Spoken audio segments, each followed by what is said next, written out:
Hi guys, it's your girl Danielle Denise. I am back podcasting, if you didn't know.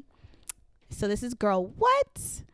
And I'm joined by one of my, I haven't seen this person in a long time actually. I was going to say, I think it's been there wasn't a world pandemic the last time we saw each other. I don't think it existed. It was definitely pre-pandemic, pre-COVID, but he's a phenomenal manager. He's out here doing big things always. Why, thank you. His name is Mr. Bryan Sallis. Yes. You're going to have to tell the people what you do because you do so much. I don't even know if I never know how to truly articulate all that I do. But, what I'm known for is managing talent. And so I manage talent. But in managing talent, it also allows me to, produce, content for talent. Also, work on music. So produce and executive produce music.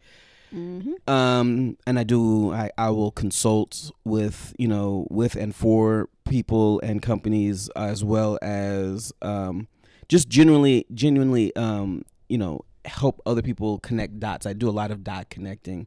Yes. It's always a goal of mine to make sure that if I have the opportunity to put people in the space that they're looking for, sometimes all we need in life is just that opportunity or that look. And if I have if I have the relationship or whatnot, and I can do that for someone, I will do that. And I do it all the time. And I'll do it casual. I'll do it via social media, group chat, what have you. So I wear a lot of hats, do a lot of things, stay busy. Yes. That's Mr. Sallis for you, okay? Shall I call you Mr. Sallis or You Bryan? can call me Mr. Sallis. You can call me Bryan. What do you like? It's your world. I've grown accustomed to people just calling me Sallis, which is Okay. interesting because that was never my intention, but I'm very comfortable with that. That's how I was introduced to you Mhm. as Sallis. Mm-hmm. So Yes, I thought that was your whole name. Yeah, that's everyone does, and they'll shorten it to Sal and whatnot. I'm like, well, Yeah. I mean, that's kind of weird to shorten my last name, but It's but they all don't know it's good. my last name, Right. Because they weren't introduced to me as my, what happened is most people know me and in this industry via Twitter and social media. So my Twitter handle is Sallis Money. Mm. And when they meet me in real life, they just know me as Sallis Money. So they just take off the money and think Sallis is my name. And it's like, it is my name. It's my last name. What's funny is growing up, Money was my nickname. Okay, money? Yeah, that was my nickname growing Big up. money. But in business and in the entertainment world, Sallis is my moniker. So I just go with the flow. I just and it's worked out for me. I've really built a brand as being Sallis. Yeah. Listen, I'm about to call you Big Money. A lot of people Money do. Sallis. When they find out that my nickname used to be Money, then they want to call me Money. It's like no one wanted to call me Money when I first got into business, and now everyone wants to call me Money. Well, because the moves you make are big money moves. Yes. For your talented, your talent. Mm-hmm. All the talent that you work with is very lucrative and skillful people. So Yeah. I love that. Shout out to DJ Head. That's how I met you. Yes. So I think we have beef. I don't know. I haven't talked to him in a minute. Oh, I'm not managing that. He's like, I don't manage drama. That's But- between y'all. I know. But Well, if you did have beef, obviously I have no idea about it because I'm here now. exactly. So it's totally fine. It's totally fine. But how are you doing? Happy New Year. Happy New Year. How long do we say Happy New Year? Because today is the 6th of, January. I feel like it's a 1 week rule. So tomorrow's the last day we should say it. I am. Me Because I'm over it personally- by the second day of New Year. I'm actually over saying it, but everyone Okay. says it to me. So Yeah, because I feel like it's contingent on when you see that person. Mhm. So it's like, hey, Happy New Year. I haven't seen you in hella years. In hella so, years. If I didn't see you until February, it's still Happy New Year. It might still be Happy New Year, but that is so long and like drawn out. You don't have to wait that long to say it. But I do feel like a week tops, and then we're in the groove. Let's get into the fact that it is 2023. Exactly. It does feel a little crazy that we are here already. I will be 35 this year, which is pretty nuts. And it's fine. It's fine. Are you okay with that? I'm totally fine with it. Yeah. You see, I had to come to terms, but Well, no one It's watching okay. this has believed that, but we'll just let you have that. thank you so much. But I think too, it's just, COVID really took a toll on us where it's like the years do feel like they're just flying by. Mhm. So it's really about managing your time now. I know for me, I don't really do like the whole resolution thing. I do feel like you need to just progress into each year regardless if you have a resolution or not. Mm-hmm. So my biggest thing is just taking myself more seriously and like getting things done. I'm starting my activewear line this year, or at least developing it. Okay. Will it be launched? I mean, hopefully by the end of the year, but I will at least say I'm going to start developing it. So, you know, stay tuned for that. Okay. And, you know, I'm also like practicing dominatrix and stuff like that. Really? So, yeah. Is this a new thing, or has this been something going on? This is new. I started last year, and within like the last 6 months is where I started like really like progressing into it, and it's fun. It's a lot of fun. I went to a brunch in New York in December that was geared towards dominatrixes, and they have a dominatrix brunch. Yes. I guess everyone brunches. You know, brunches are the thing. We love a good brunch, but this brunch was different. I would love to see the motif of that brunch. It was, listen. I'm intrigued. Listen, it was a time. Okay, so like we were served by all the subs, and you know they made our food, they made our drinks, and then we got to play with them by like walking them on leashes, beating their ass. It was a whole thing. It was great. It's quite an engaging brunch there. Oh, it was very interactive. She shout out to Mistress Marley who hosted it, and she was very like into sharing her subs. She's like, yeah, do whatever you want to them. Also get content if you're into like building your image online and stuff like that. So I had a ball. Plus, I love New York anyway. That's like my favorite place to be. New York is a great city. It's electric. Especially for dominatrix brunches. Yeah. Like, honestly, I'll be back for another one. I'm sure you will. You seem to have quite the time. I did. You see, I get excited talking about it. I light up. So, and I even told my mom, like, Mom, guess what I did? She was all for it. I love that. It was great. I love the support. Yeah. I love the support. So, yeah, these are like my New Year's hobbies and things that I'm practicing, things that I'm just And do you want to see more growth in that aspect? Okay. All right. Okay. Totally. I want to make that lucrative for sure. So, but it's also like, I think you have to learn and practice. Yes. For example, the shibari rope, which is like those pretty intricate knots that people be doing. That is not easy. I would imagine so. Just so you know, I'm completely, ignorant to a lot of the nuance of that. I mean, I understand the broad strokes of it, but some of the jargon and the terminology, it's like, this is all new for me. Were you ever a Boy Scout? No, I was a Cub Scout for, I was going to say like a semester, but it doesn't work that way. As a kid? No. For a little time. I didn't like it. My parents were those kind of parents that's like, you should try X, Y, and Z. And I'm the one person in life who will tell you that I already know what I'm going to and what I'm not going to like. Like, I don't have to just try things to know. I can look at something and be like, that's not for me. And my mom was like, you should try both through it. And I did. And I was like, this is whack. And they were like, yeah, okay, it is kind of whack. It's like, I told you it was going to be whack, So I did it for a short time. I just don't know what the time period was. And I was like, yeah, nah. And we had to try to do the knot thing. I'm like, yeah, nah, I'm over this. So, and that's why I brought it up, because I feel like if you were a Boy Scout, at least you would have a better understanding of like how these knots are done, because that's how the girl taught us. But it was like, okay, yeah, I wasn't in Boy Scouts, so I'm really like, it's like trying to learn how to tie your shoe, but like in a way it's not the same. And then you're also trying not to do it too tight or like hurt the person you're tying up. It's a whole thing.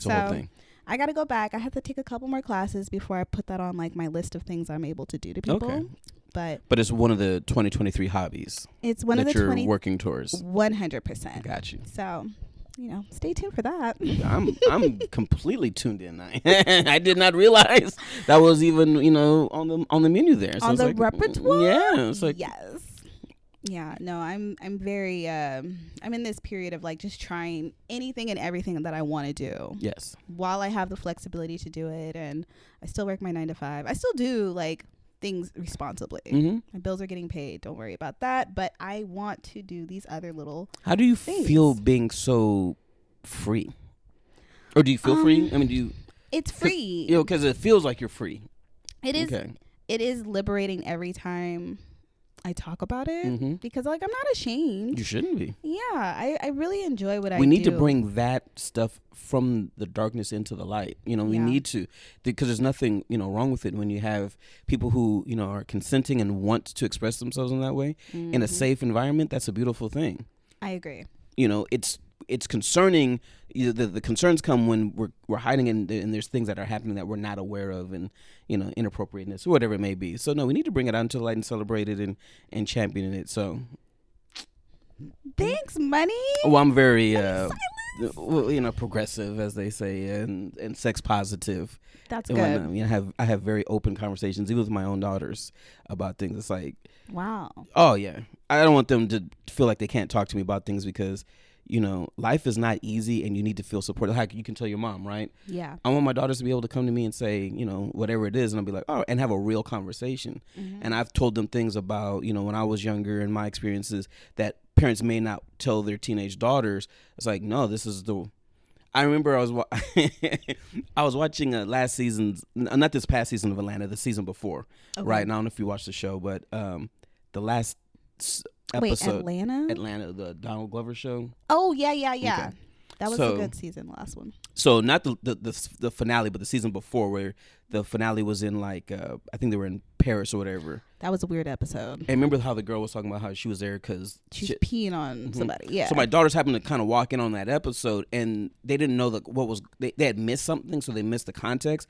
So I had to explain to them what was going on, and I explained to them you know, about that, and then I'd explain to them, oh well, that's something that, you know, people do, and they were like, what? It's like, yeah, and there's like sheets for it and all, and I'm having this whole kind of conversation with them, because it's like, well, it exists. I mean, Yeah. I'm not making this stuff up, and you're gonna find this out later. So let's have an honest, you know, conversation about it. It does exist. There's people that do this. This particular gentleman wanted this girl to fly out to do it, and I think it was willing to pay her, whatnot. It's like, you know, it happens. I said, and some are willing to do more than just pee. I mean, we had the whole conversation. Oh my God.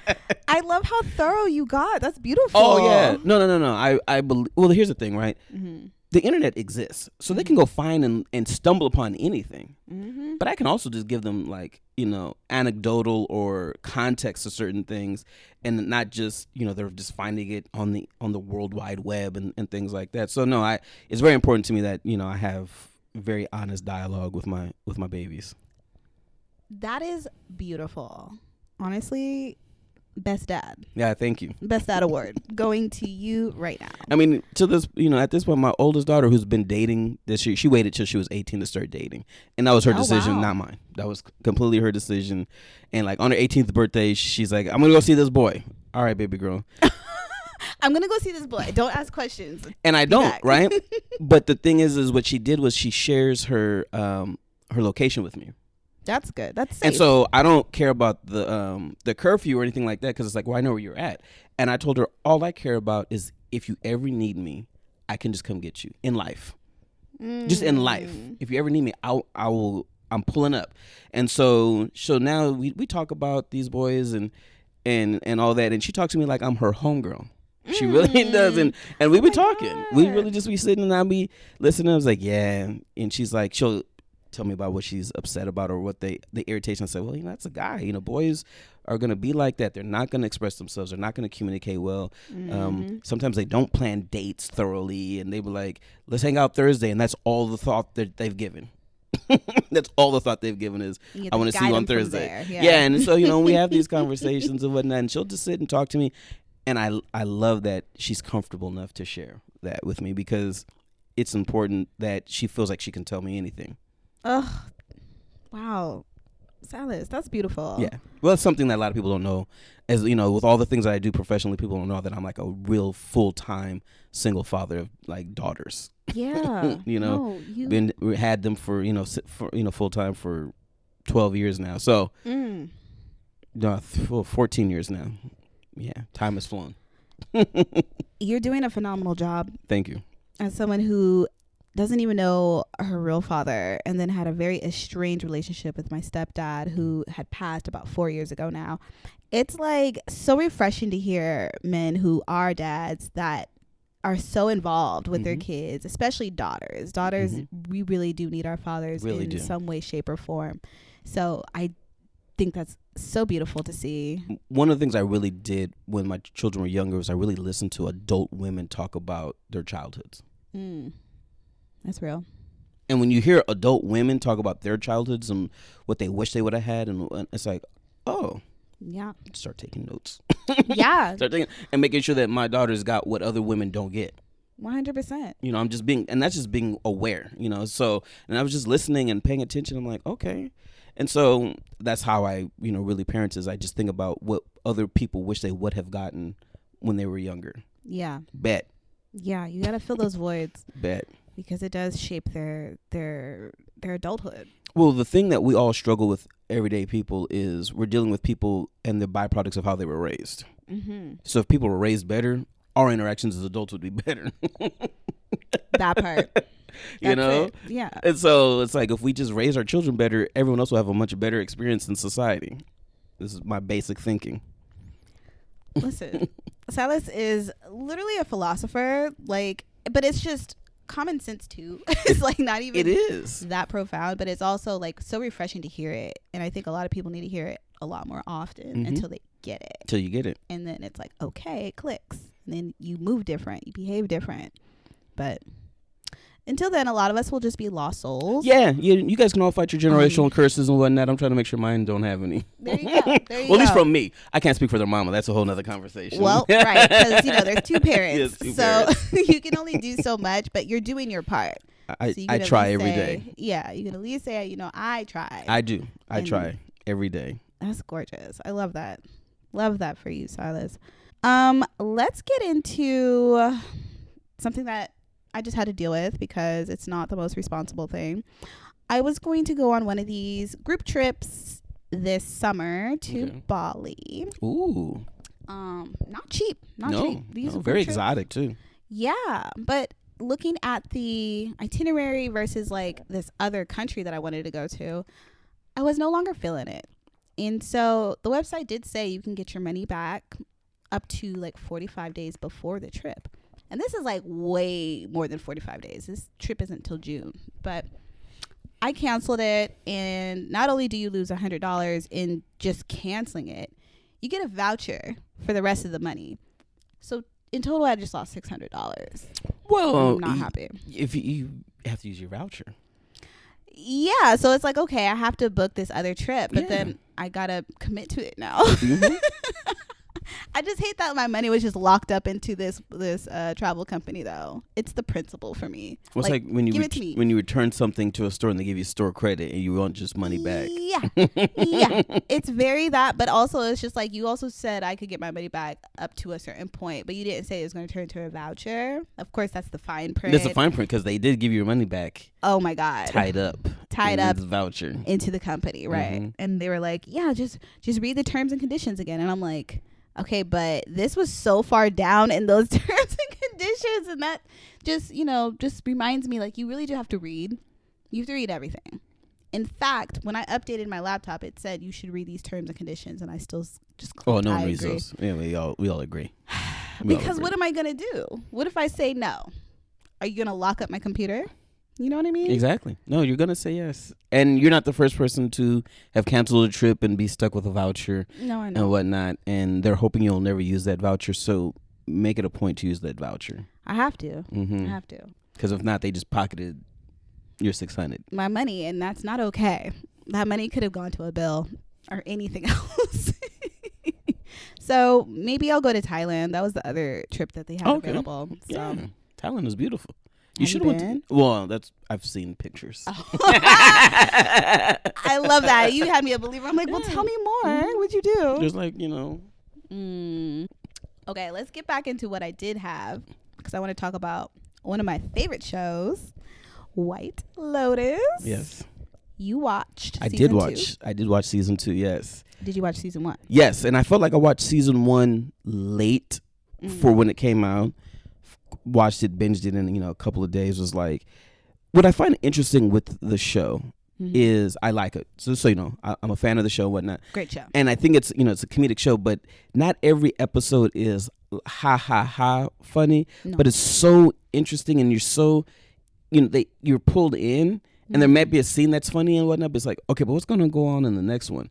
So it's so well written and developed and whatnot. And I thought it was a very interesting take that for season 2, it's a completely different location and storyline. So it's not like they stay with the same, location and then just have a new cast. It's like, no, we're going someplace else. So it's almost like a standalone season, standalone show each season and whatnot, which is a very difficult thing to tackle. And I thought it was done very well. I like that. I actually like the fact that it doesn't have to connect, or it doesn't really connect to the first season except for Tanya's story. And everybody else was just brand new and disconnected from the first season all the way.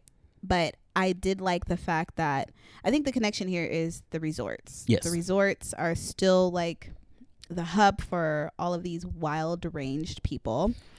And I think that's what I loved about it most. It's always these white families that are just deranged and crazy on vacation. And I guarantee you there's somebody, because even the first season, I was able to pinpoint like people I know who act like that in a vacation setting. And it's that's where it's funny, because it's like, oh no, these are real behaviors and behavioral issues that people have. And it's like, it's almost like they disregard the fact that they're in a different country. They're still privileged. They're still entitled, and they feel like they're supposed to have it all because they're paying all this money. Forgetting that, Italy has money, but like, as you saw when they went to that other island with Tanya and Portia and the gays, they said they don't have any money. They live in this beautiful castle and like villa, but there's no money. There's no way to make money. No way to make money. There's like no infrastructure there. Not to make like 6 figures, maybe just to get by. But that is like the state of the rest of the world when you leave here, like the States. So, and I had like a similar issue, or not issue, but like I went on vacation with my roommate, my mom, and one of my homegirls in Paris. And I love my homegirl to death. Please don't kill me. But she was wild on that trip. Like, she was so entitled. Okay. And we had some issues at the restaurant because she was trying to, like, you know how people want to, like, substitute things and, like, alter the meal somehow. Like, can you, instead of doing this, do this? And they're like, we aren't even going to bother speaking English right now. And 2, no. Like, a lot of times it was just no. And so a lot of the times we had 2 very dramatic dinners. Dramatic. Like, one of them was like, let's just leave, because either they're going to fight or kick us out. Something bad is going to happen. Wow. It got to those levels of just like dramatic. Heat. I would have loved to have seen this. It had to be so uncomfortable. It was very uncomfortable. and imagine your mom being one of the people there. She's not even the problem, but she's like grabbing me under the table. Like, if you don't talk to your friend, I will. Like, my mom was about to turn into mom for all of us. And so I had to just be the bigger person and just pull my friend aside. Like, hey girl, we can't act like this out here. We don't even, like, we don't belong here. 1, 2, in Paris, I really feel like they just hate Americans. They just hate us. And fine, I get it. But also, they're not going to, bow down to us in a way where it's like, whatever you want. They're not going to roll out the red carpet. You're in their country. And I do feel like in any country you go to, you just have to have that respect of at least trying to understand where they're coming from, or just realizing they're not going to make accommodations and then just move accordingly. So I had to like break this all down to her outside this restaurant, and like she's crying and I'm about to cry because I'm just like, oh my God, this is not how the trip's supposed to go. Was she defensive or was she able to receive? It was first defense because she just felt so disrespected, and she's just like, I just wanted to, I think the issue the second time was like she was trying to take her food to go and they just wouldn't let her, and I couldn't remember why, but it was like a whole back and forth that got really heated. And so I had to pull her aside, like, hey girl, we can't just be arguing with people, and like I don't want anyone to get in trouble or locked up because like I don't know how to handle it. I don't. So it's like, I just want us to be safe. I want us to have a good time. Like, I had to just break it down to a point where it was like, it's not that, you're doing something wrong, but it's not like you're wrong. It was hard to like break it down, but I think I broke it down to where she understood, because after that we finally had a good trip. Okay. Even though we only had like 2 days left. it was such a lesson learned. Mm-hmm. And I think tying that back into White Lotus, you see all of those things. Yes. All of those things where it's like you can be put into dangerous situations. You have to be just aware of where you're at and who you're going on vacation with. For example, the two couples that were together. Yeah. Wow, that looked so miserable. Well, I was going to say, I think one of the things that vacationing will do to a relationship is apply pressure to the worn threads of the relationship. 100%. Because there is no escape. So you like when you're home and you're in a relationship that's going through a rough phase, you have work and friends, and you have just you can like get away. On that trip, it's like I'm looking at you 24/7 for 7 days and whatnot, and we have some issues that we're not talking about, and now it's being exposed because there's no other distraction and whatnot. And so, especially the couple of the guy who just I don't know anyone's names. I don't remember anyone of the characters' names, but the guy who just sold his company, right? The dark-haired guy with Aubrey Plaza. Harper. Yeah. Okay. Yeah. Ethan and Harper. Their issue, they just had what's funny about their relationship was it was very common to a lot of relationships as far as as they grow, you've been together, you've gotten a little disconnected and whatnot, because the thing that they weren't doing, they just weren't talking about things. Period. They just weren't talking about things and having really uncomfortable conversations about, I like to have sex in the morning. You don't have to like, whatever it may be, right? Yeah. And they just weren't having those conversations and whatnot. And then he just made a bunch of money selling his company. And, so she's trying to figure out, what does that look like for us and all these other things. And then, the other couple was like, they know what they're doing. They're together. They cheat on each other. They love each other. You know what I'm saying?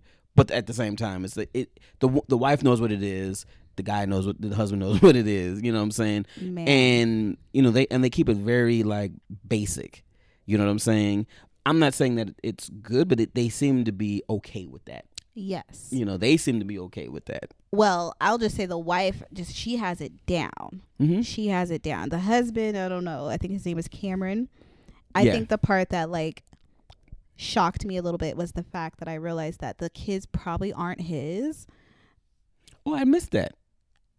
Really? I missed that. If that's the case, I missed whatever you saw. Yeah, I missed that. I didn't see that. So it's the part where remember when Harper and what is her name? That's gonna drive me nuts.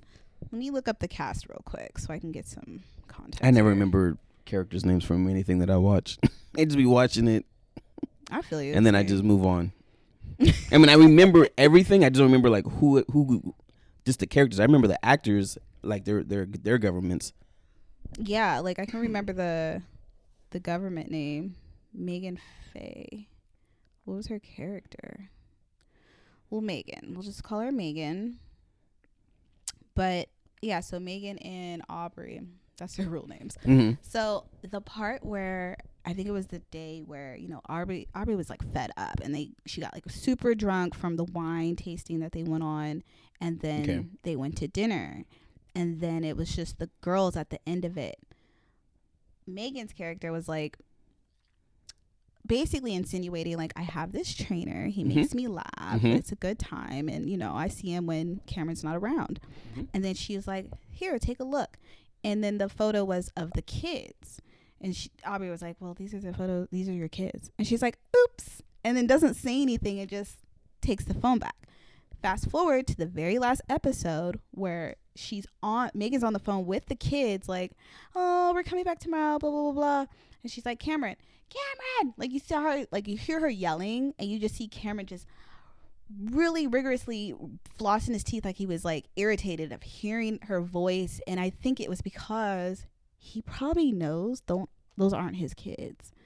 And like even the way she says like like she doesn't say like, yeah, let me get daddy to talk to you. You know how you'll say that. She didn't say that. She's like, here's Cameron. And it's like, well, you've completely blown my mind now. Listen, I did not pick up what they were putting down, if that's what they were putting down. I think that's what they were putting down. I mean, I got that she says, she has this, affair with trainer. And it's like, okay, yeah. That's and one part. And I just left it at that, and I just moved on. The kid, I think the kids are the trainers as well.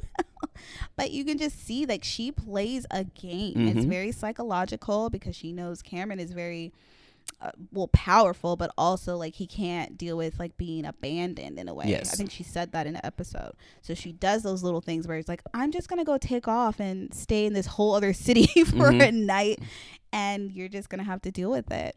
And like all those little things, like when she was saying like, oh yeah, I slept with such and such, and the camera was like, oh, you little slut. But I think she really did sleep with such and such, just like how she slept with Aubrey's man, because she took him over to that little island. You don't know what they did. And I'm just like, wow, that is a whole lifestyle for some people. Yeah, I'm sure it exists. I'm replaying a lot of that in my head right now. It's like, okay, no, she is a monster. But she also has it together. Like she was very, I would say, transparent without even saying it directly. Like she said everything she did to everybody. Yeah. Like she was just like, I just deal with it. I do whatever I have to do to make myself feel better, is what she said a lot. There's people that move like that in relationships, in life, and those people are kind of scary. Yeah. Kind of scary. Yeah, no, I'm really stuck over here rethinking some of those conversations and in those interactions. Like, I didn't quite see all of that, but I think you're right. I would say just rewatch the last episode, because you could just hear it in her voice where she's just like yelling at him, and you can see it in his face where he's just like, like I don't want to do it. Like I don't want to talk to these children. And I feel like let's say their storyline continue on. I do think that like the other couple, Aubrey or Ethan and Harper, they would that energy probably rubs off on them, and they might start carrying themselves in such a way where it's like, see, I don't know. I took it the actual opposite. I think they looked at that other couple as the mirror, and they don't want to. And they're like, we're not going to be them. And I think that's what that scene of them making love and whatnot was. It was like reconnecting to who we are, and we're not going to be that. I feel you. I felt that way at first, but then I don't know. I feel like as soon as they go back home, who knows? Well, that's just how you feel about love. I know. Maybe it's me. That's you projecting your how you feel about relationships. They gave you a happily ever after ending. You're like, yeah, I don't buy it. I don't, because vacations are very like, that's what a vacation is. It just takes you away from reality for a minute. A lot of times when you go back home, all of that energy, I mean, it shouldn't, but sometimes it does. It just comes back where it's like, I don't know. I guess I've never been on like a vacation with my partner, and then like, let's say we had some issues going into the vacation and then come back out of it resolved. Well, you're not. Doubtful. You're not. Yeah. You should never go on a vacation with issues thinking the vacation is going to be the thing that fixes. Exactly. It's not. Like you have to fix things, go on vacation to reconnect, and then come back. But do the work before, because the vacation itself is not going to bullshit. Yeah, it's not going to, like you said, because you haven't done any of the real work, and then you're going to come back to reality, and it's like, oh yeah, I still got beef with you. I still got beef, right? That'll be me, unfortunately. Like I already know coming back, I'm gonna have some more questions that I didn't address on vacation, because we were on vacation. You were on vacation, and you don't want to ruin vacation. You're trying to enjoy it. Exactly. Exactly. But that show is phenomenal. Also, I had one question for you, because yes, just as a question, and I just have, and I haven't had a chance to talk to anyone about this. So the storyline with the youngest, that young son of the three Italian guys, right? Oh, the granddad, dad, and son. And the son, right? And then he starts dating the prostitute and whatnot. And then he gets her some money, and then she ends up, like leaving the night before, whatever. In your opinion, she was a prostitute. She has to do what she has to do. Yeah. Do you think she actually had real feelings for him, or was he was just a John, and that was just a long play? John, yes, John. So I think it's both. I do think like working girls can catch feelings. I mean, that's not uncommon, but I do think she was working the entire time. She was working the entire family, the whole family. They deserved every dollar that they got. If anything, I was proud. I was like, wow, look at them go. And what was funny is like the focus was on the dad. It was really his dad's call girl. He scheduled the visit, everything. And he set them up like, you know what, here's the key, you could stay here, just kind of be out of the way. But once the son got into the mix, it got tricky. Yeah, very tricky. He's younger, he's more impressionable, and clearly open. And he's also, really the opposite of his dad. He's caring. Yes. But also naive. Well, he's naive. but he's gonna see the best in somebody. Yeah. That's being naive. But it's because he himself is not so. He's not so cynical. No, he's not cynical. But because I think all those moments, like when they were out with the girls or the girl, and when she ran into her dude or whoever he was, and all those like negative interactions really made him feel like I have to save her. Yes. I have to save her from this environment. Oh my God, what am I going to do? And it worked. I think that whole thing was just But you think those were okay, it was a setup. So you don't think those were just I don't think they were like, what's the word I'm looking for? Not circumstances. like aggressive, like circumstances of no the word I'm looking for just by happenstance she just happened to run into her pimp or anything like that. You don't think that it was all kind of a setup? I think it was a setup. Okay. I think it was coincidence. That's the word. Jesus. Coincidence. You don't think that was a coincidence? Okay. No, because it's like, of course her dude, her pimp or whatever is going to be around. I think she knew that. If anything, it's like they didn't know that. They didn't know how she worked. But that's just me. What's funny is, in retrospect, I wish I could have watched the whole season with you. I know. I wish I recapped it. Because episode by episode. You have a different eye based off of your, experiences as a woman and whatnot. And not just as a woman, just, the things that you're open to and whatnot, and you just see things. Yes. And, now here or I'm a guy, I'm like, and I'm like, I didn't even consider that. Listen, you might actually be, and I'm not debating you. I'm like, you actually might be right. I just didn't even think of. I'm giving you a whole nother perspective of this show. So she was definitely working him the whole time. I feel bad for the young man. I think she was working him. I do think she was catching feelings too. Because I think we do see a scene where she's like, "Oh, I really do like him," but yeah, and that's what I'm saying. Like, genuine feelings are still there, and I know in that type of work, it is tricky because you can just like keep it real professional, and that's what it could have been, and that would have been the dad only. As you can see, like the dad was a whole setup. He set up the stuff, they were there, and then they left. When it came to the son, it was like, I think she knew she was taking a risk. It was a big gamble to mess with the son, because if the dad didn't give him money, she wouldn't have gotten it. She wouldn't have gotten anything. And it was like, wow, I just fucked him for like 2 nights and now I get nothing. That it could have gone left, but it didn't. It didn't at all. And that's because he was such a good person and so caring and thoughtful. And then, the dad is also feeling remorse because he's been cheating on his wife forever. And he's like, oh, I want the wife back. But I don't think that's going to change his behavior either when they go back home. Unfortunately, no. I mean, as old as he is.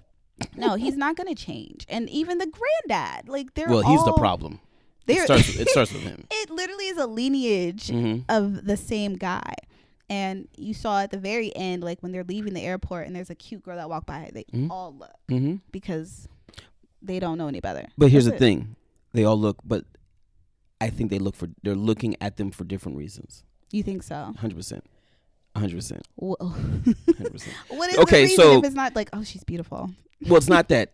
You see, the old man is the old man, and so he's just he's just a dirty old man. He's just a dirty old man, exactly. And for him, it's just about sex. The son, it's regretful sex. Okay. He has a problem, and he's like, I have a problem, and it's because of you, but I have a problem, and I need to fix this. But he's not doing any of the work to fix it. No. The son isn't them. He actually sees the woman for the woman and the beauty of the woman and wants to be with the woman. Because you have to remember, he was trying to be with Tanya's assistant. Portia. You know what I'm saying? But also for the reason, Because remember when he was talking to Portia at the pool and she was like, what kind of girls do you like? And he was like, I like pretty broken birds or some shit. Like basically saying like, I like the girl who needs me or needs help or whatever. And that's why the call girl, it was perfect for him. Got everything. But that doesn't mean that he looks at her the same way the dirty old man looks at her. Okay. That's what I'm saying. Fair. You know, I think he looks at her, you're a broken bird, and I think he would commit his whole life to one broken bird. That's true. His dad and his grandfather are incapable of doing that. Yeah. And the granddad has no remorse. Nope. Cheated on his wife, all that, thinking that no one was paying attention, and the dad was like, "We all knew what you were doing." Mm-hmm. You know, the son at least has the remorse of, yeah, I've been cheating on my wife, and she should want to leave me, and I need to get her back and whatnot. And then the grandson is like, what's wrong with you two? Yeah.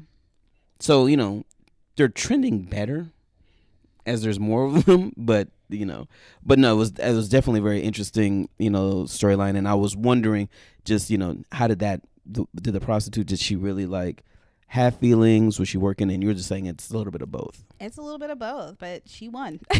She came up. She came up. Because that's a hell of a wire to do in another was it like country. 50 racks? 50K. Plus, she got Cameron to pay her back. Remember, they messed with him at one point, but he was short, and she was just on his head every night, like I see you. And I know that's what they would have to do because, you're dealing with tourists and people who are from out of town thinking I won't see him again. I can just get away with it. She was on her P's and Q's. Okay. She is not new to this. She was seasoned. No, she was not. If anything, it was her friend who was new. And she wasn't really into it. She wasn't. She was just trying to sing. She wanted to sing. Just want to sing at the piano. But what's funny is how they both used the power of their sexuality. Yes. To get what they wanted. Mm-hmm. Because the friend who wanted to sing, she did what she did to the original singer and whatnot. Poisoned him. Even though it was inadvertent, still poisoned him. Yeah. And then had sex with the manager. Yeah. Who was a closeted lesbian and whatnot, and used that against her. I mean, not against, but I was gonna say I wouldn't even say against her. If anything, she kind of helped her kind of come out a little bit. Like she was like, I can help you find. But here's the thing: is the resort manager wanted to have a relationship. She did, and so she did use it against her. It's like, I know you're gay. I'm gonna have sex with you and whatnot. I'm not gay, but I want to sing in your bar.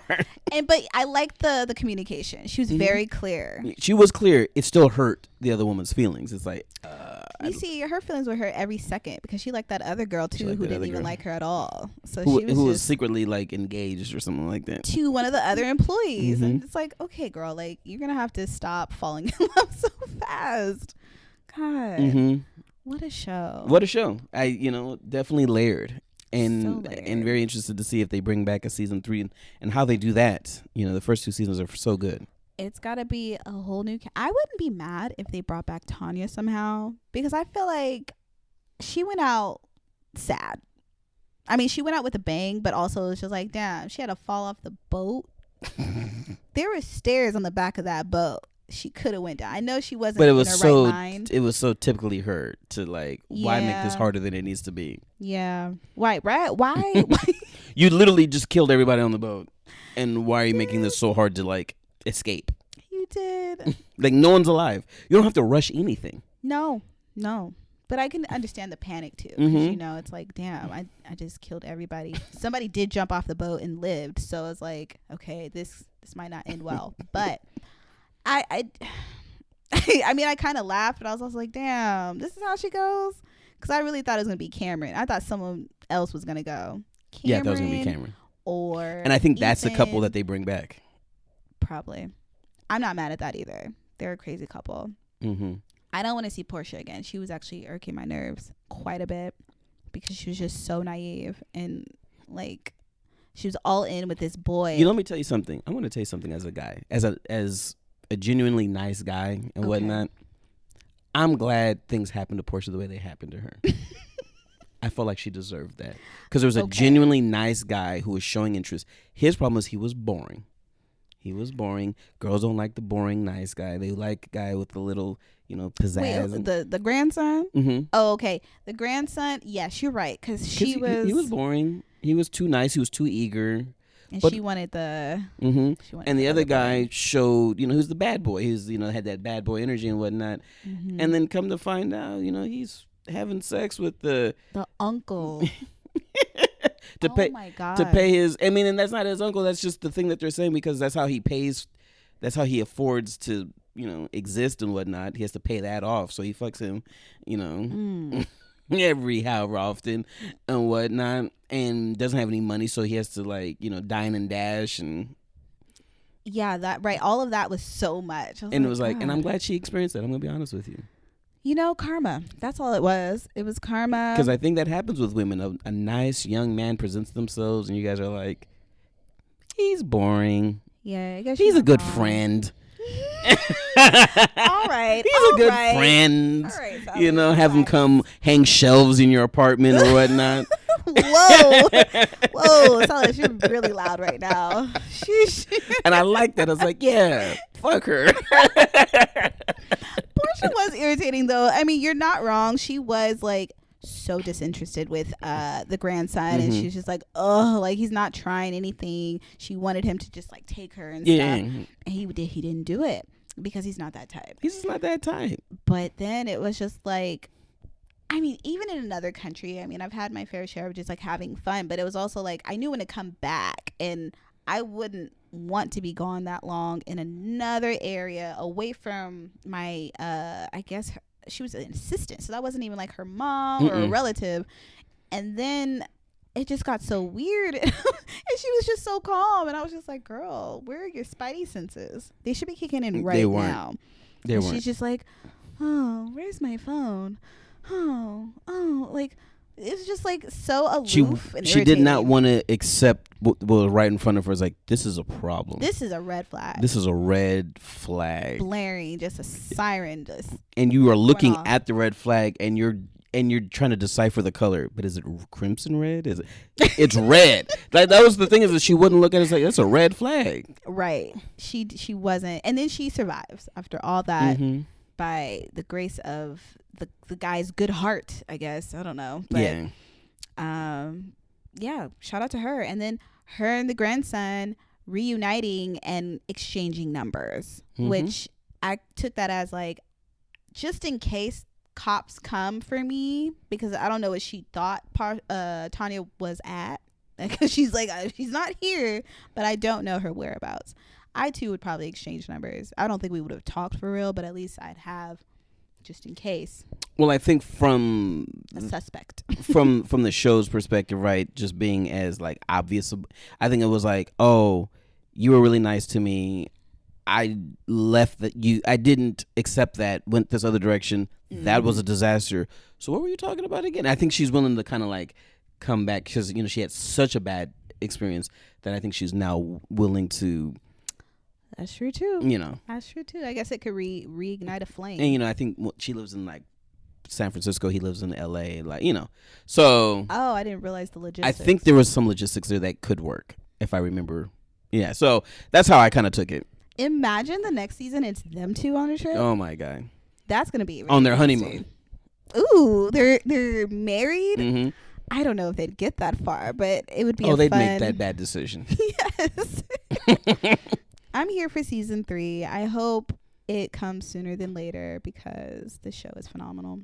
I do hate that it's so short. It's only like 8 episodes every time, but they're very impactful episodes. There's a lot going on. It does feel like it's a longer series, but it is just 8 episodes. But there's so much in each episode. So much to unpack. But shout out to Mike White. Mm-hmm. He's killing it. Great show.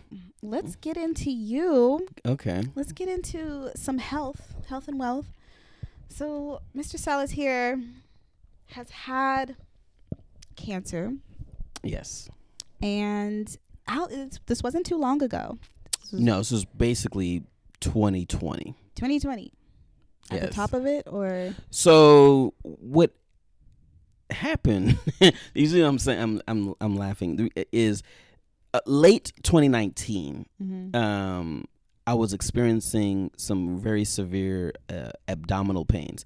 And to give you like an idea of the kind of pain, it was kind of like a trapped gas. So, we've all had that trapped gas, and then we're able to then like relieve that gas, and then we feel better, right? Well, this was trapped gas that never would go away. Okay. And it would hurt for a while, and then the pain would subside. But when it was there, it would just be there for however long it was going to be there, and whatnot. And it would be tremendous pain, and I actually have a very high tolerance for pain and whatnot. But this was like, whoa, this really hurts. So I noticed it in late 2019, but I was being a man and wasn't going to do anything about it because it's like this will just pass.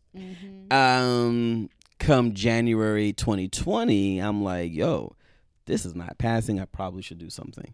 So make an appointment to see a doctor. But, because you can never just get an appointment soon with doctors anymore. It was like a month out. So it was like I didn't go to the doctor until February. Go to the doctor in February of 2020, explain these pains.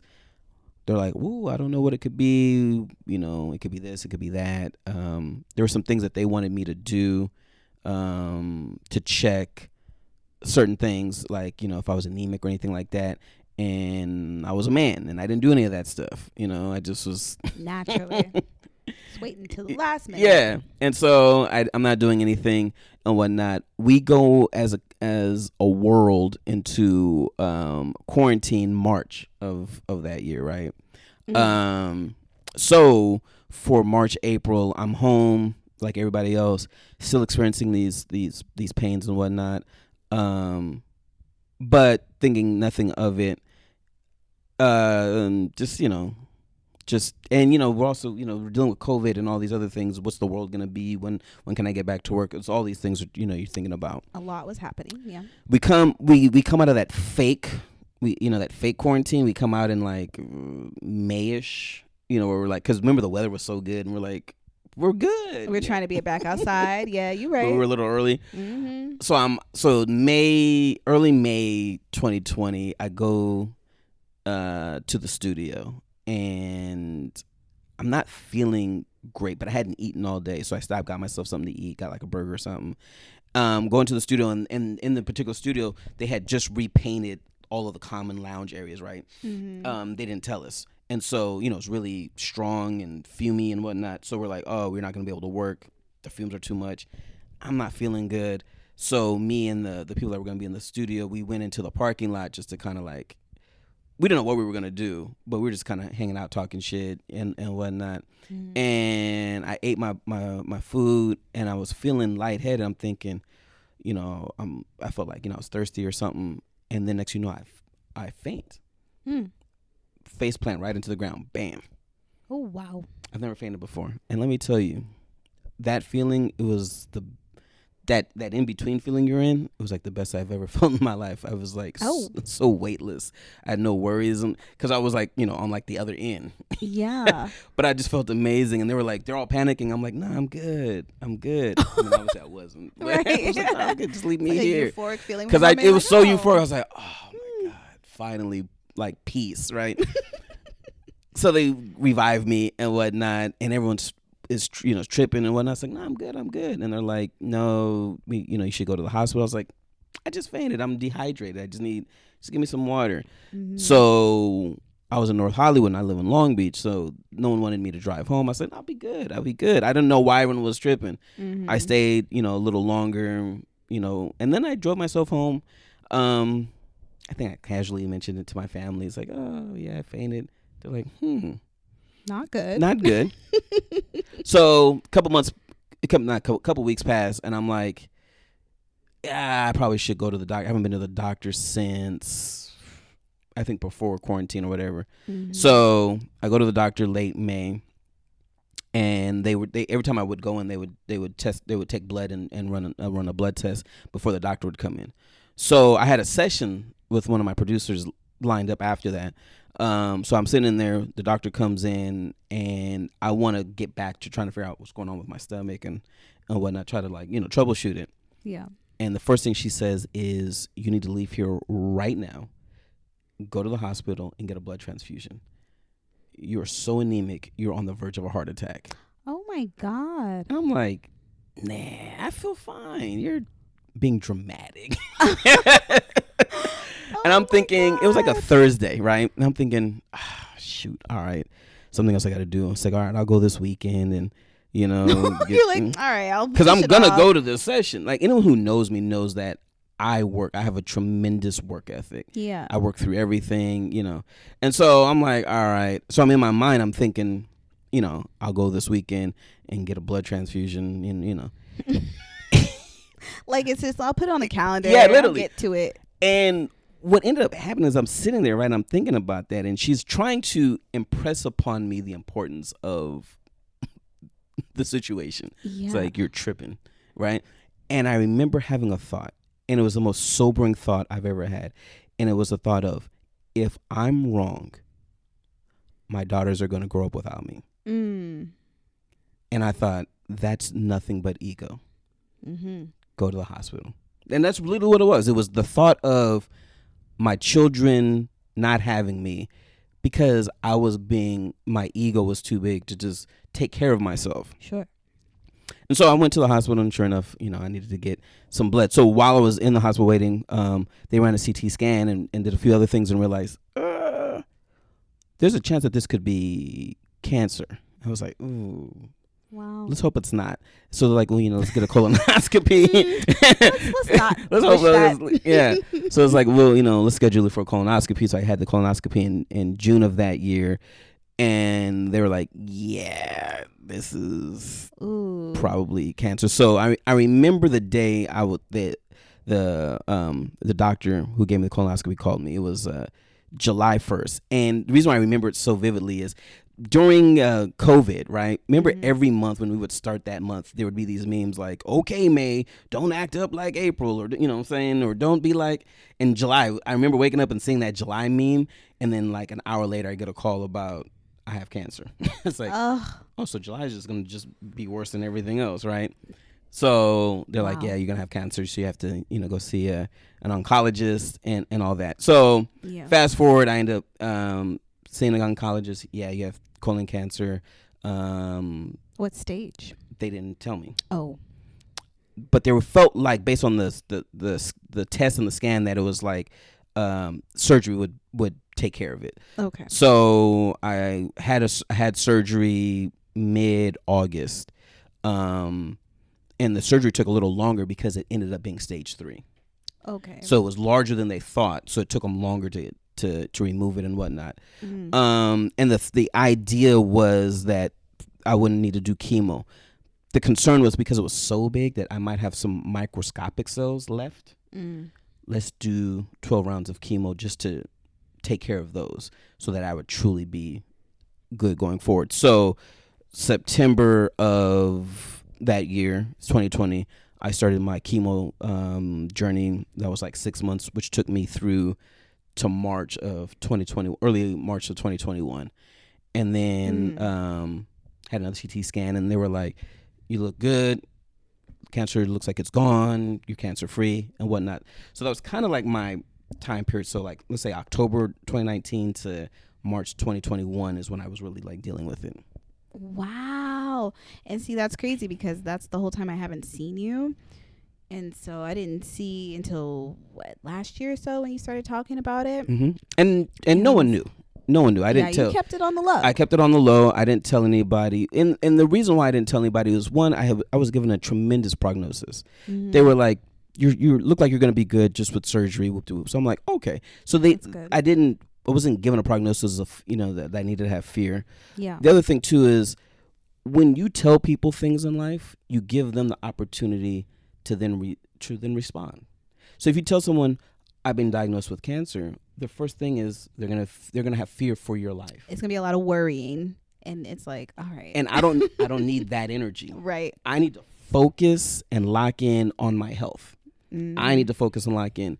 And so I didn't tell anybody. I told literally a handful of people. Like, there was family members that didn't know. Okay. Like just my immediate family knew. My clients didn't. Some of my clients didn't know. Just like my immediate little circle. Yeah. And so you know, I just locked in and I was lucky enough that it was also during quarantine, so I didn't have to see anybody either. I had this very valid excuse. Even when people were like starting to get out, and when I was like, oh, you know, COVID, I'm gonna be home and whatnot. So, but I worked that whole entire time. That whole entire time, I was taking phone calls, taking Zooms. No one knew what I was going through at all. Wow. And then on my birthday of 2021, so my birthday is in April. That's when I, you know, made the announcement of, you know, what I had been going through and whatnot, and that I was cancer free, and I kind of like opened up. And I've always been willing to talk about it. I just didn't talk about it when I was dealing with it. Gotcha. But post, I'll talk about it. You know, I know that it's, you know, I've had people DM me, you know, thanking me for my testimony and whatnot, because they're going through similar things, the same thing, and whatnot. And so I'm always willing to, you know, to talk about it. I'm so, you know, very blessed. You know, before I started chemo, Chadwick Boseman had died of the same thing. And it was so, I never understood and recognized how the rest of the people that knew were going through, because I was so locked in that I'm good. But my ex-wife called me the day Chadwick Boseman died. We don't get along like that. I mean, we're cool, but we don't get along. Right, we don't be talking on the phone. Even though we have kids, like, we don't. Right. And she called me crying. Oh, wow. Really, as you know, wanting to, you know, she wanted assurances that I was okay, and I'm like, I'm fine. I'm like, I'm good.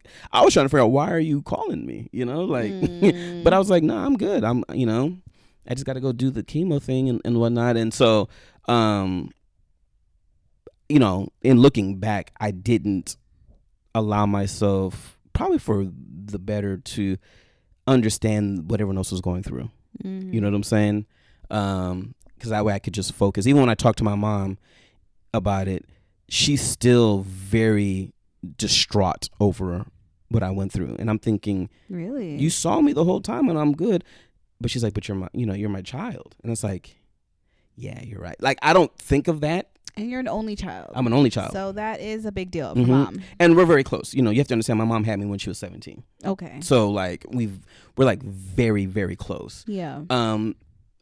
But I forget that I'm a child, because I'm so focused on being a dad that I forget that I'm still a child. And a grown man. But yeah, you're still mommy's baby. I'm still someone's child, someone's baby, right? And so I'm thinking, oh, I was good. Like, and I'm also one of those people, like, I'm good. You don't have to worry about me. You know? And so, you know, in retrospect, I realized that, you know, I didn't allow myself to really understand the depths that everyone else was dealing with that, you know? So, but, you know, I feel great now. Just had another CT scan like a couple weeks ago. Still good. Like, yeah, I'm feeling great. That's beautiful. That is so much to be going through, though. Like, during the pandemic, that's such a wild time already. This is such a layered experience.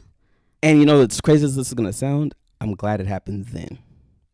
In a way, yeah, because you were able to stay at home, heal. You probably could have done a better job healing by not working, but you said you just like to work. I was going to work regardless. My work ethic is... You just don't know how to turn it off. But I feel like, okay, so does that change like how you take care of yourself now? Do you ever have any moments where, you know, you take breaks or anything when your health maybe isn't 100%? If I'm going to be honest with you, I'm going to say no. But something recently changed in my life. Okay. Last year, 2022, it's hard to remember, it's last year, right? Yeah. But last week of like September, first week of October, I had to go to I had to go to Atlanta for a week. For a couple things, a couple of my clients, and I was there. And when I came back, for some reason, I wasn't as physically active in work. Like, when I mean my physically active, normally, like, I have meetings, I gotta drive all around town, go from this place to that place to that, you know, and, you know, I have these long marathon days. And from basically the last 3 months of the year, I rarely left the house. And I was starting to think, I'm not working hard enough. I'm not doing, and then I thought about, it's like, wait, I'm home every day in my office and I'm working 9 to 5. Like, I'm on the phone, on the computer, whatever, working my ass off. And I was like, oh, I'm working just as hard. I don't have to leave. So then I was allowing myself to have evenings. and have my weekends. And I would spend a Saturday, Sunday just at the house and not do anything. And it's like, and I'm not gonna do anything. I'm just gonna be here. Yeah. And watch football and watch this, or and enjoy. And I started to understand that my energy had changed from that ripping and running busy to, no, I'm busy, but I'm busy at the house. And when I need to be out, I'm out. Like, today I had like a long ass day and whatnot. But but if I don't have to, I'm gonna be at the house and and working. And so I now allow myself to have that relaxation. Like, you know what, I want to stay home and chill on this Saturday. That's so good. And not have this feeling like I gotta go do something. And so that, I would say, is something that I've changed and adapted to in less than the last 100 days, is that. And that is definitely gonna, go a long way in taking care of myself and self-care. Because that allows me time to do things like, set a schedule to, like, go to the gym, set a schedule to eat better regularly, get sleep regularly, all these things that we need to do, right? Yeah. I now have the time to schedule that, because before, man, my life was so erratic as far as, I don't know what I was gonna, if you ask me, what are you gonna do tomorrow? I don't know. Like, I kind of know, but I don't know. Taking it day to day. I used to tell people, my life is written in pencil. It could change at any moment. Just think about, me coming here today, right? This was very impromptu. Mm-hmm.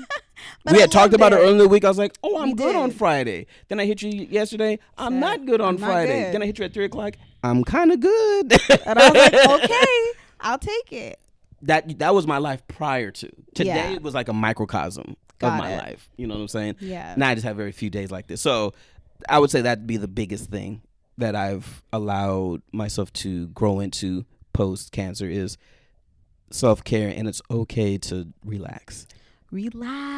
See, and I'm glad you're making those adjustments, because I do believe that stress is a big part to why, cancer grows. Yes, and I think my cancer was due to stress more than diet. Personally, yeah. Post-divorce, single dad, starting a business, after a divorce. I mean, all kind of just, my backstage was a mess. Let me just tell you. But you know what? My stage presence was great, but behind the scenes, I just had to get my life back in order. Yeah. So there's a lot of stress. Going back to the chemotherapy part, how was that experience? It was ended up being the worst thing that I'd ever gone through. But in the middle of it, about 8 rounds in, is when it became the worst thing. Up until then, my divorce was still worse. And then about the 8th round, I'm like, okay, chemo, you got it. You got the number one spot. You got it, and it was just because the way it works is it just builds on itself, each round, just is building on what the last round did and whatnot. And so it got to the point where I was taking 2 different kind of chemo drugs, and they had to take me off of the harsher one the last like 4th of my treatments, because they were so concerned that I was going to have permanent nerve damage. Isn't that what's crazy about chemo? It is literally like poisoning and radiating your body. Yeah, they're literally killing cells. Killing cells to kill cancer. I mean, and chemo used to kill people back in the day. Like, we've had enough advancement where it's like it's no longer doing that to the same degree. But yeah, no, it's harsh. It's hard on the body. And when I would sit in the room to get it, and I would look at the other patients, because one of the things that for me, that's my other phone. Sorry. One of the things is I never accepted the fact that I had cancer. Like, spiritually, I never accepted it. I accepted it to go through the process of of fighting it and whatnot. Like, I didn't fight my doctors on anything, but I never owned it. I never was like, oh, woe is me, I have cancer. To this day, I can see a cancer commercial on TV, right? And I'll be like, damn, man, people are really going through it, forgetting that I had it myself. That was you at one point. And so I would see people in the room getting, their variations of treatment and whatnot. Yeah. And they looked really, really sick. It's like, man, they need to help these people. These people need help. And I'm like thinking, I'm fine. I'm good. You know what I'm saying? So, like I said, I had a different mentality, thought process. Like I said, it started from a great prognosis, and then, you know, I'm such an even kill person in general. The way I reacted, and this is really no lie, the way I reacted to the news that I had cancer was the same way I reacted to Head getting a TV gig. Oh wow. What's the next step? Literally, it was like, okay, so what's next? You know? Yeah. So I don't celebrate my my wins, but I also don't dwell in my losses. You know what I'm saying? And I don't know if it's good or bad. It just is. I am who I am. And so, Yeah. I just never, like I said, really dwelled in that. I just was like, it was very functional. Okay, have the surgery, do this, and do that, and do the colonoscopy, do the CT scan. You know what I'm saying? It's just how I look at it. And so, but no, the chemo was definitely the worst thing I've ever been through. Wow. But you didn't throw up. No, didn't throw up. Experienced some harsh nausea. Mm-hmm. I mean, to the point, like I've never been one to like smoke weed or anything like that, but I did take edibles a few times. Oh, okay. Just to help me get to sleep on some of the really bad days. Yeah. But I only did them like 3 times. You know what I'm saying? For the most part, I just dug it out. My saving grace, they tell you all these different like remedies, like drink ginger tea, eat ginger gummies, all these. Ginger tea was fine. Ginger gummies was trash. The thing that actually saved me was, I'm a big like gummy bear fan, and it was Rite Aid store brand gummy bears. Rite Aid specifically. Wow. Other gummy bears were good, but my youngest daughter would walk down to, there's like a Rite Aid like just a few blocks from the house. She would walk down and give me like the big bag of it, and I would just sit in my bed and just eat those. And and that would literally like kind of like calm my stomach a little bit, so I could just kind of like survive. Wow. So, but could you eat for real outside of the gummy bears? I would eat. My appetite was lessened, but I would eat. Even with the nausea, I would still eat. Just not, I didn't have the same ferocious appetite, but I also didn't have like, oh, I didn't eat all day. No, I ate throughout the whole thing. Just lessen. Well, yeah, naturally. Yeah. It's like you're not gonna feel like. So I didn't have that same, how people were like, oh, they can't eat. I can't. No, I could eat. Food didn't taste quite the same. Yeah. Because of the side effects, so I couldn't taste everything. So, and then and I drank a lot of room temperature carbonated drinks. Ew. I would have just drank water if that's the case. Couldn't. Flat water made me nauseous. I didn't have regular water for 6 months. Damn. So what, the carbonated? I would drink carbonated water. Ooh. Hey, you had to survive. I had to survive. I couldn't drink flat water, and I couldn't drink anything cold. Wow. You said it was like glass. No, it was like electricity. Oh, electricity. The actual feeling is, do you remember eating like Pop Rocks as a kid? So imagine Pop Rocks times 10 throughout your body. No, thank you. that crackly. Just like my whole body's just going through it. Absolutely not. Because you had a sip of Coke. It's like if you had the Sprite at McDonald's. Like it's like exactly carbonation. That's what chemo. Drink that Sprite. That's what.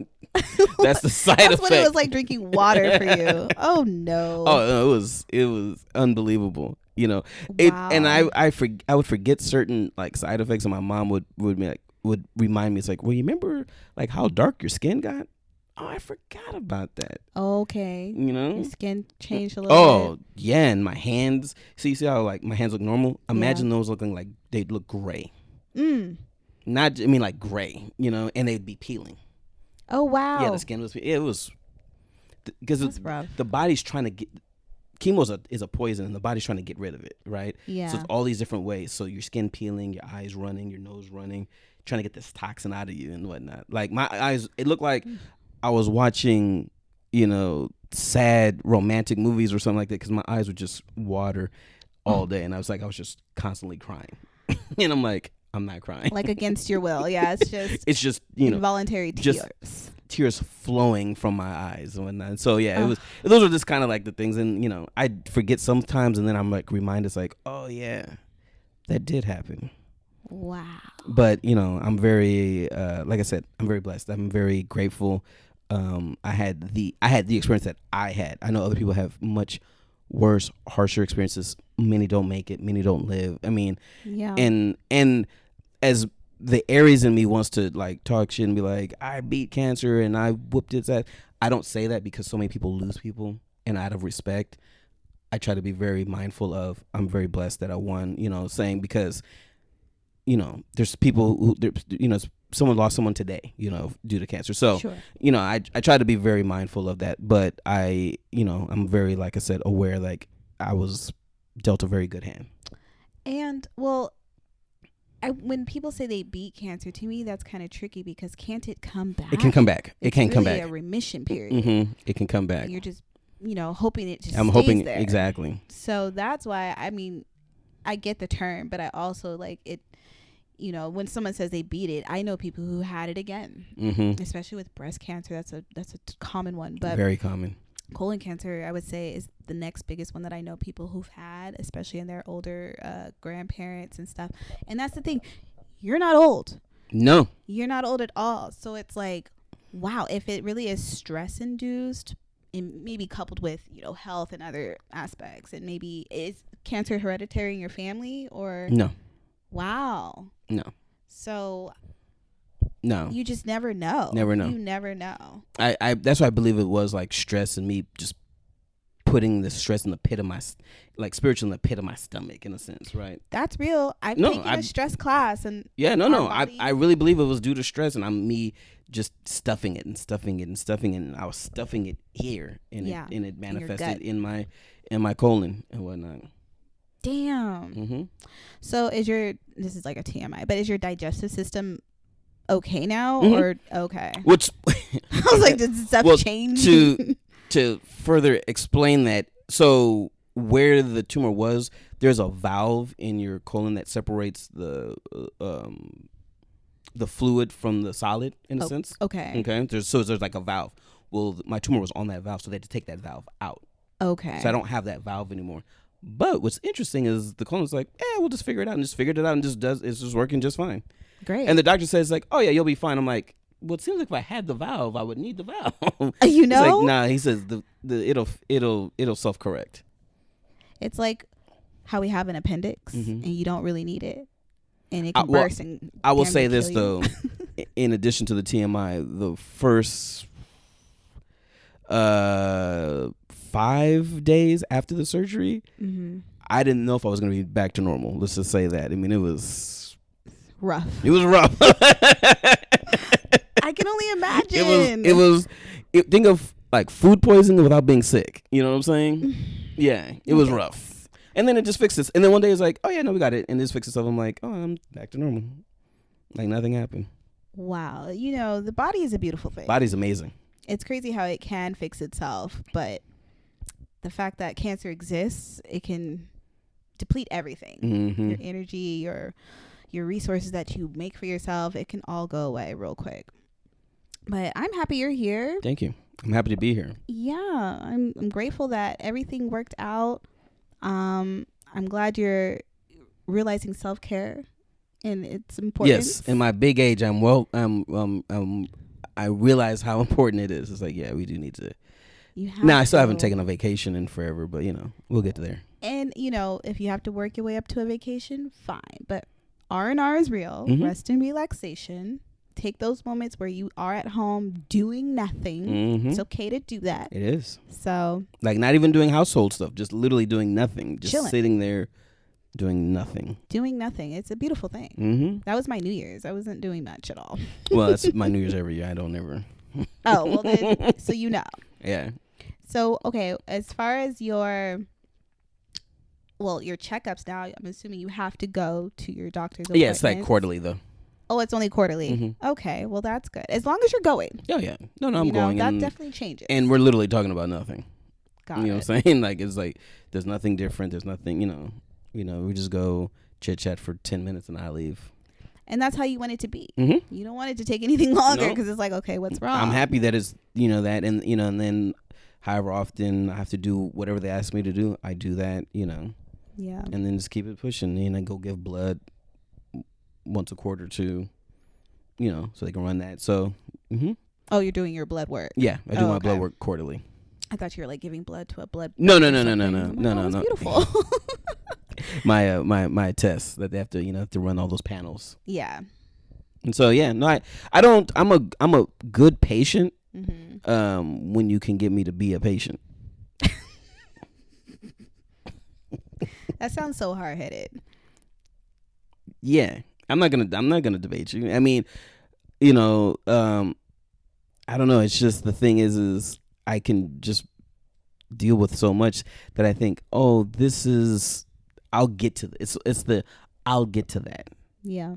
I'll get to that. I have this pile of stuff over here that I gotta, deal with, and I'll get to that. And so because there's all the people that I have to work with professionally that I handle a lot of stuff, but then it's just head of a household. There's a lot of people that I have to take care of and whatnot, and and every day everyone has more that they need from me.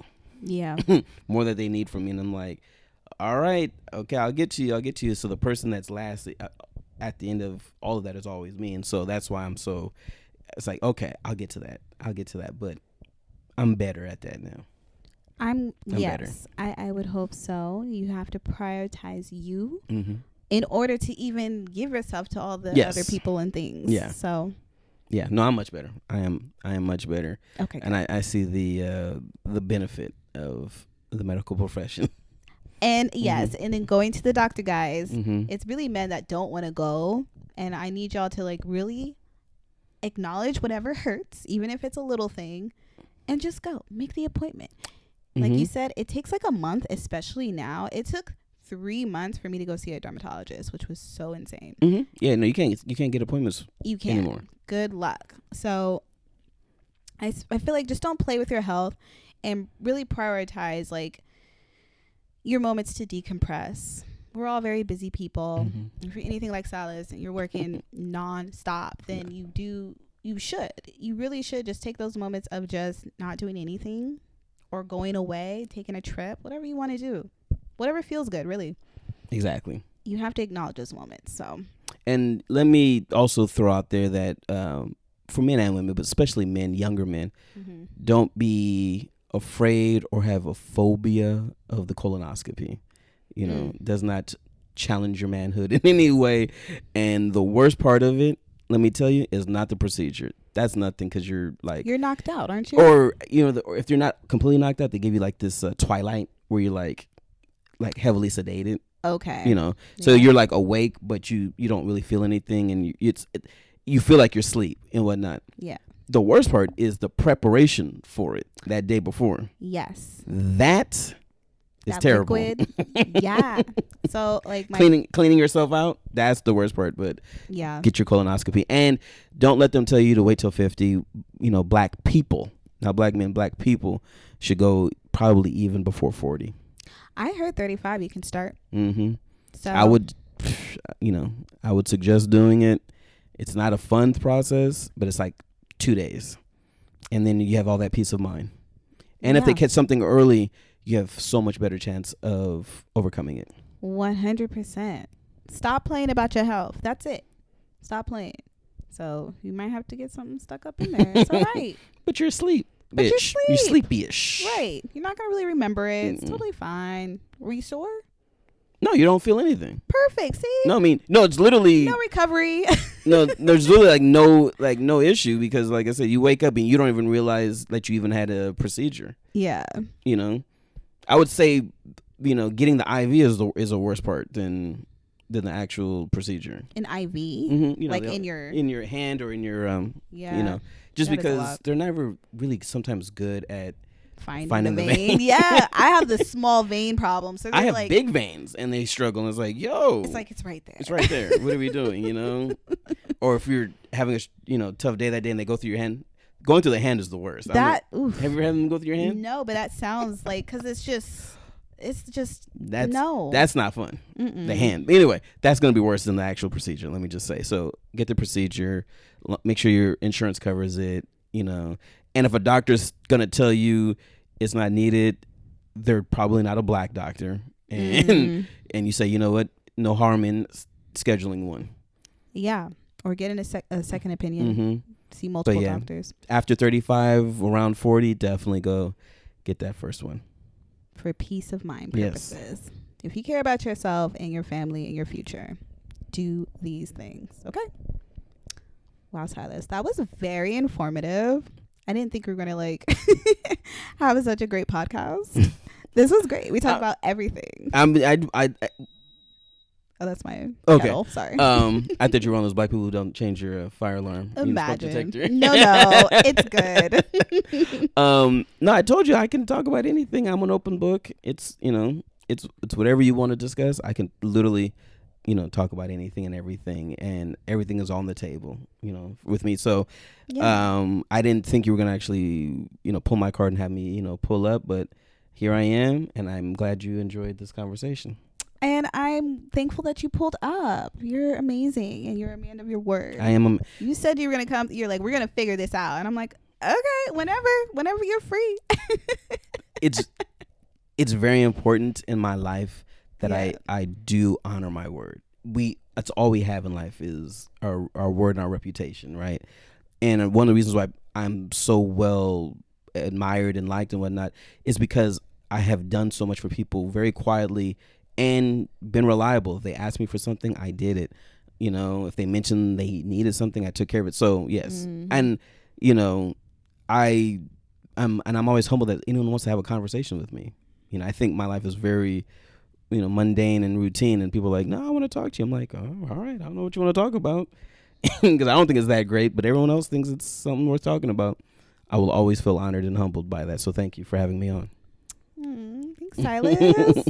Well, Silas, we're going to wrap up. Is there anything you want to share with the people that you have going on right now? There's things I would love to be able to share, but I'm in the midst of still working them out. And so some announcements should be coming. I would hope one within the month and the second one within the first quarter. Actually, wait, maybe a couple within the first quarter. Anyway, there's a few things that I am working on. Yes, I'm working on, and I hope to, wrap them up and announce them shortly. Other than that, just my day-to-day, just doing all the things that I do for all the people that I do it for. You heard that? Listen, he's saying when the ink dries and the contract is signed, we'll be knowing what these projects are. Yeah, contracts matter now. Lawyers are involved. When you get the lawyers and it's like, okay. It's a big deal. And things move at like molasses, because of that. So, got to honor that, work through that. But yes, 2023 should be quite the year. I love that. Should be quite the year. Yes. Do you want the people to follow you on social media? Yes. I talk a lot on Twitter. So you can follow me on Twitter at Sallis Money, SALLISMONEY. And Instagram is the same. I'm not quite the influencer, but I'll post here and there. I mean, when you're not posting about yourself, you have superstar clients. Yes. And I do try to make sure that people are aware of what they have going on. Oh, yes. You give their shine. So it's beautiful. Okay. Well, as always, you can follow me at girlwhat_pod or my personal page, Danielle Denise LA. Thanks for listening. Bye.